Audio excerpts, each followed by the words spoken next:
Hi there, this is Mike from Press to Mike and welcome to another show in my DSLR tips and tricks.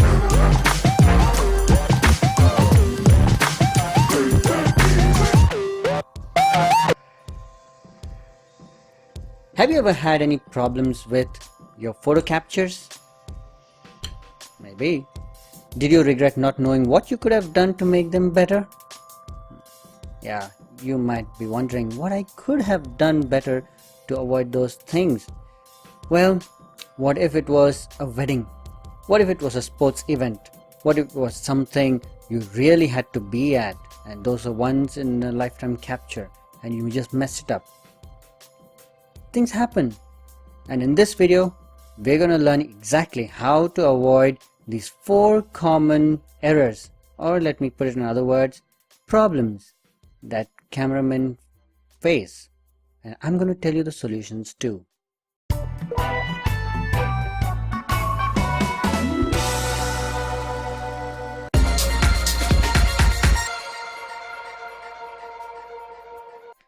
The first one, improper white balance. Oops, am I dark now? Well, that's my light. Different situations have different light sources.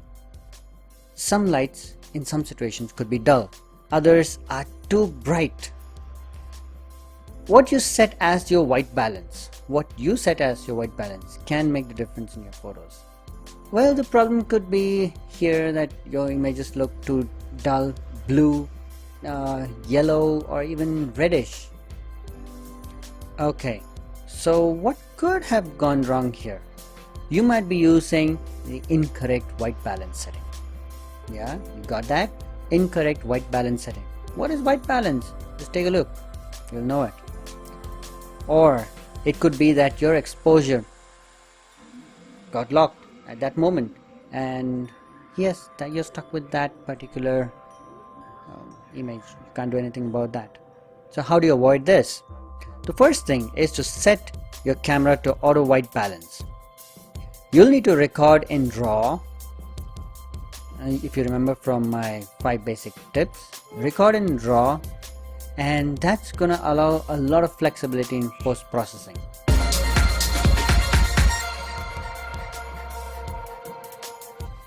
Light streaks, that's a second very common problem.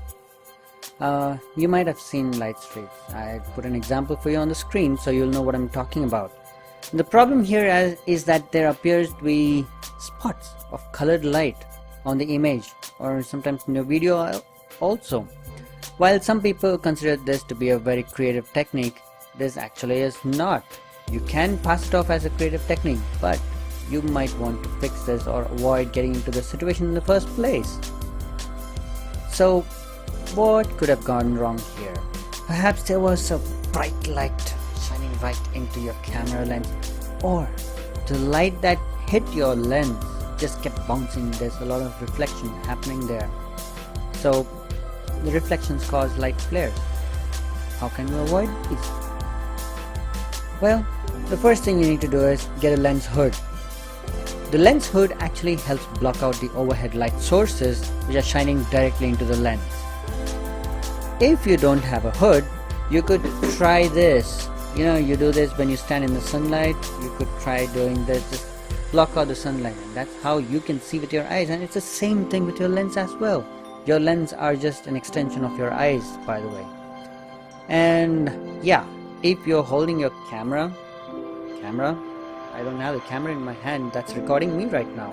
If you're holding the camera and then you're looking directly at it, okay, you can't now use another hand. You have just 2 hands. You can't use another hand to block out the light. So here is where the tripod comes in very, very handy. If you don't have that, then try standing in the shade. Stay away from the light, stand in the shade, and that's going to help you again. Or you just need to find a better spot to shoot. Move around. The third one is blurry images. Have you seen these kind of images in your shots? Yeah. Sometimes the person or the object you want in focus is not, and everything else is. And too bad you realize that only after you come to your computer. That's something you're going to regret. But you have an LCD monitor, right? You have a screen. It could be big, it could be small. You should be monitoring that. Take a look at it and see what you've captured. If it's not, do it again. So what could have gone wrong here? Every DSLR has a certain number of focus points. It could be 6, it could be 5, it could be 11, it could be 31, it could be even more than that. You don't need so many, but if you have a minimum of maybe 11 to 15 or just a little more, you can do pretty well with it. So all you have to do here is remember to move the focus lights to where your subject's eyes are, if it's a human or an animal or a bird or a creature, or to the main portion of the subject if it's an object or inanimate article.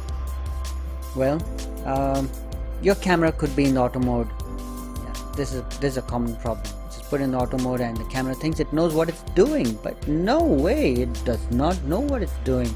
You know, you should know. You may have released the shutter before the set. That's going to be a problem. So how do you solve this? Use the manual modes.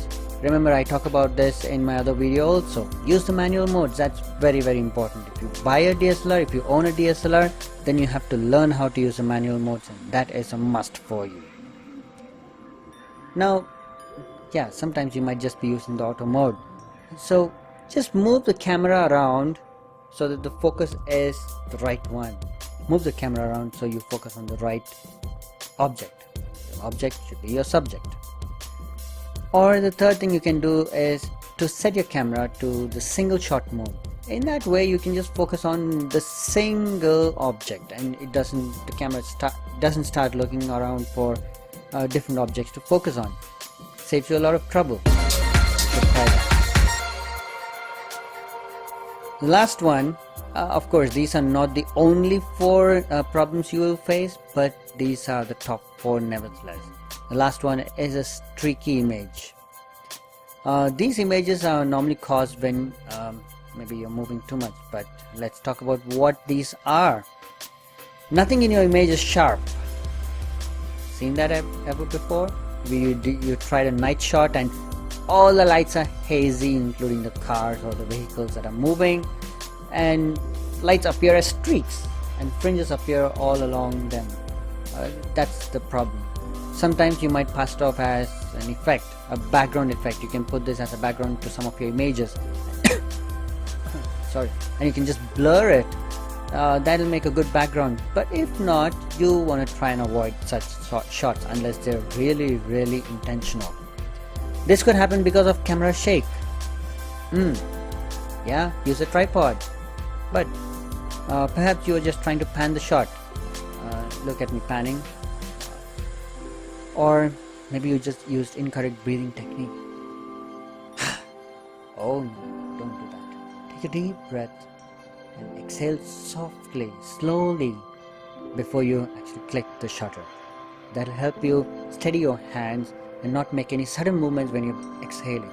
Inhale, hold your breath, exhale slowly, take a shot and exhale. If you were panning, perhaps you moved at the wrong speed. So what can you do to avoid this? You have to lower your shutter speed. Lower as in, you gotta make it faster. Speed, increase the speed. Now how do you do that? One way to find out the best shutter speed for your lens is to know what the maximum focal length of your lens is. So for example, your kit lens is 18 to 55. 55 is the maximum focal length. So the best shutter speed for your lens is 1/55. 1/55 or something closer there. The other thing you can do here is to increase your ISO. Now if you don't know what ISO is, just look it up. There are a lot of videos on YouTube or on the internet that can give you that information, or wait a couple of weeks and I will have a video coming up myself. Another thing you can do is use image stabilization. different camera models or different brands call them by different names, but it's all the same. Image stabilization or vibration control, use them and you can avoid a lot of these problems. The streaks are gone. If you don't have the vibration control or image stabilization mode, all you can do is use a tripod and ensure that your breathing technique is good. You will do good. Well, so that sums up the 4 problem areas that camera people face. You're a DSLR owner and you're gonna face these problems every now and then or sometime soon. So all you have to do is make sure you know what the solution is, work towards it, and you will be on your way to taking photographs that will amaze anyone, including yourself. So that's it for today. Thank you for watching. This is Mike from Press to Mike signing off. See you in the next one.